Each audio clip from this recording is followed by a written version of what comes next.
My husband announced he was leaving me for a wealthier woman at our anniversary dinner, and all I said was, "I completely understand."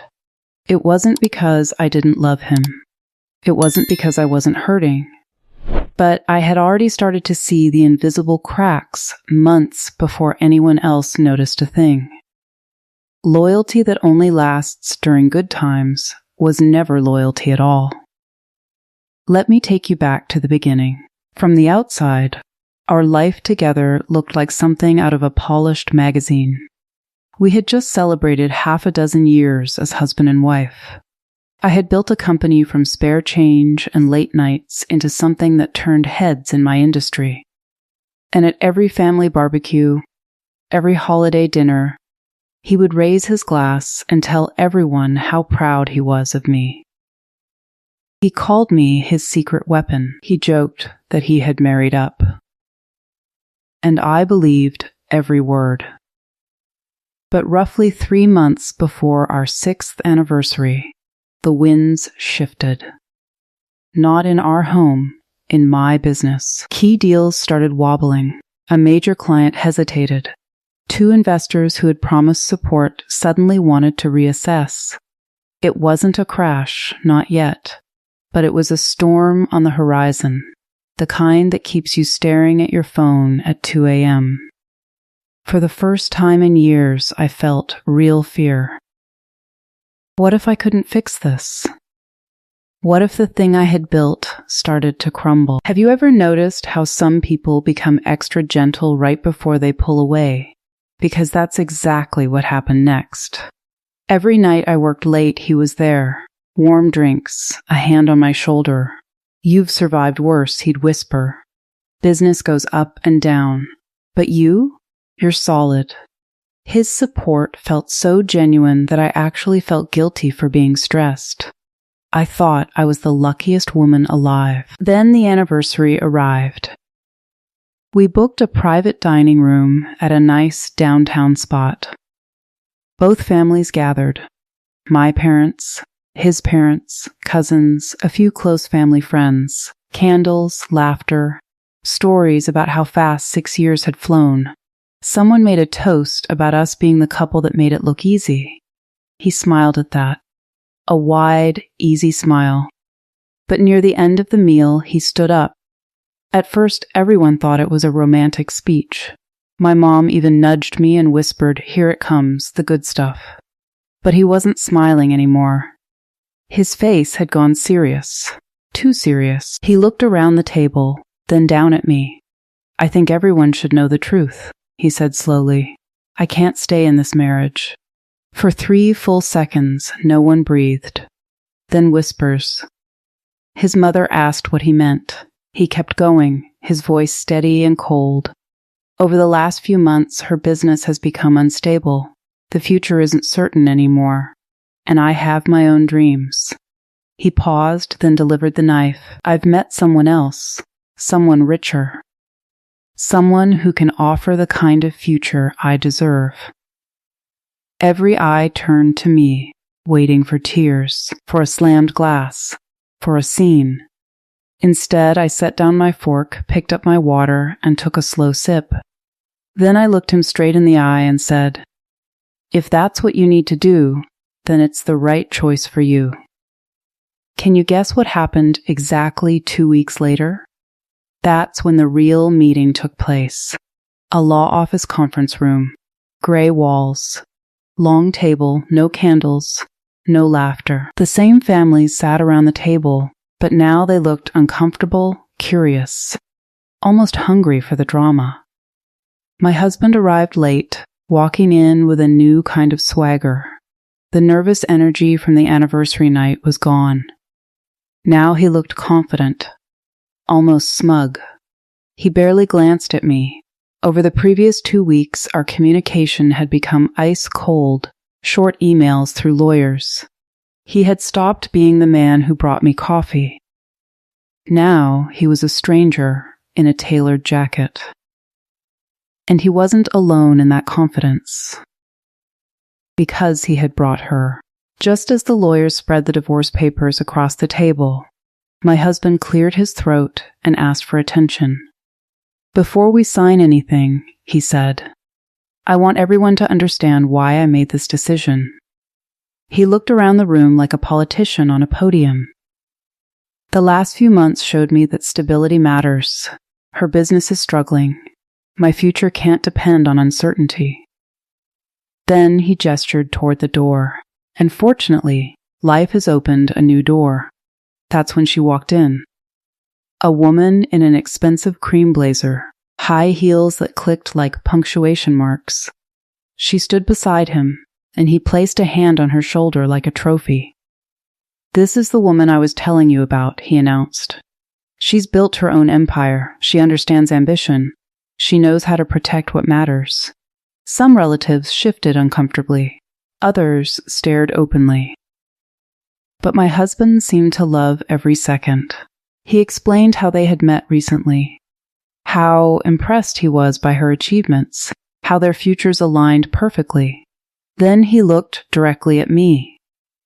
"Sometimes life pushes you toward better choices," he said with a thin smile. The woman beside him didn't say much. She just stood there, occasionally glancing around the room.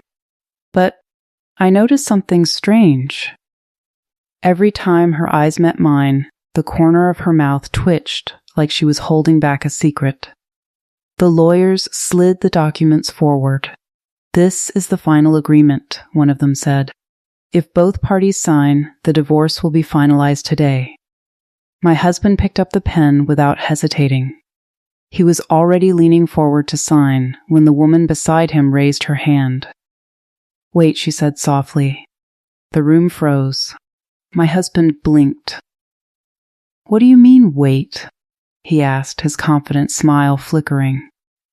She didn't answer him. Instead, she turned to face the entire table.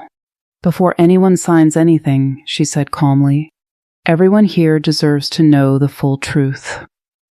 Have you ever watched someone realize they've made a catastrophic mistake in slow motion? That's exactly what happened next.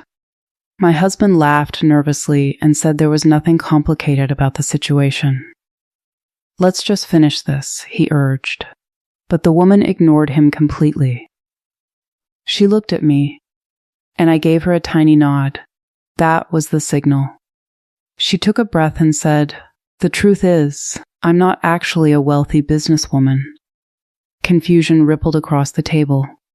My husband frowned. "What are you talking about?" She continued, calm as still water. "The wealth, the empire, the success story you've been bragging about for 2 weeks? None of it is real the way you think it is." Now people were whispering loudly. My husband's face went from annoyed to something closer to panic. "This isn't funny," he said. "What are you trying to say?" She turned to face him fully. "I'm not here because I'm your future," she said. "I'm here because I'm her best friend." The entire room stopped breathing. My husband's mouth opened. Closed. Opened again. That's not possible," he stammered. He looked at her, then at me, then back at her. The confident, smug man from 5 minutes ago was gone. In his place was someone who looked like he had just stepped onto a collapsing floor. The woman, my best friend, continued speaking. 3 months ago, when her business hit a rough patch, she started noticing small changes in your behavior.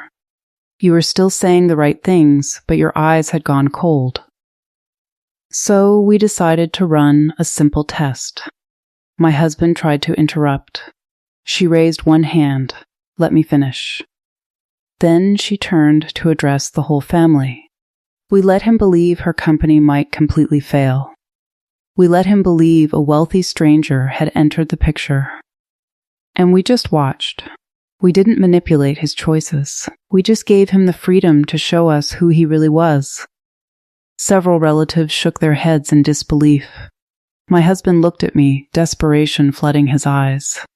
"This isn't fair," he said, his voice cracking. "You set me up. That's entrapment." But I finally spoke for the first time since the meeting started. "No," I said quietly, my voice steady. "We didn't set you up. We simply gave you a choice. And you made it." every single step of the way. Now he was pleading. He said he had been confused, stressed, that he hadn't meant any of it the way it sounded. He said we could still fix things. He even reached across the table toward my hand. I pulled back. The lawyer awkwardly cleared his throat. My husband looked at me, his voice now a whisper. Please, we don't have to go through with the divorce. We can still work this out. I looked at him for a long moment. Then I reached forward, pulled the divorce documents toward me, and picked up the pen. His eyes lit up with desperate hope. You're right about one thing, I said. We don't have to go through with the divorce you planned. I signed my name. But we are going through with the divorce I'm filing. His face went completely white. I set the pen down and looked directly into his eyes. You didn't lose this marriage because my business hit a rough patch, I said. You lost it because the moment you thought the money might disappear, your loyalty disappeared with it. And loyalty that only lasts during good times was never loyalty at all. The room was silent. No one moved. I stood up, straightened my jacket, and for the first time that day, I let myself smile. Just a small, quiet smile, because the man who thought he was walking away from a sinking ship had just realized the truth. He hadn't escaped a disaster. He had walked away from the best thing that would ever happen to him. When money leaves, you see who stays, and who was never really there. If you've ever had to watch someone show their true colors, hit like and subscribe to Winds of Thought. We tell the stories that remind you why your peace is priceless.